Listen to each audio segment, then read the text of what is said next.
2020 ప్రపంచ కప్ కోసం ఏదైతే బంగ్లాదేశ్లో ఓవర్ యాక్షన్ చేశారు, వాళ్ళకి ఎంతగా చిన్న బుట్ట దేశం, ఆ బుట్ట దేశంకి పెద్ద పోటుగాళ్ళలాగా ఎవడో ఒకటి ఆర్థిక సాయం చేస్తే కానీ బతకలేని బతుకులు అవి.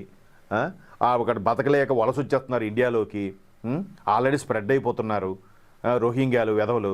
ఈ చాలదన్నట్టు పెద్ద పోటుగాళ్ళలాగా మేము వాళ్ళతో ఆడం వీళ్ళతో ఆడం అంటే అన్నారు. ఓకే, వాళ్ళకి మద్దతుగా వీళ్ళకి గుప్పెడి గోధుమ పిండిగా దిక్కులేదు వీళ్ళు కూడా మేము 2020ని భారత్ బంగ్లాదేశ్తో కానీ ఇవ్వకపోతే మేము భారత్ని అవాయిడ్ చేస్తాం.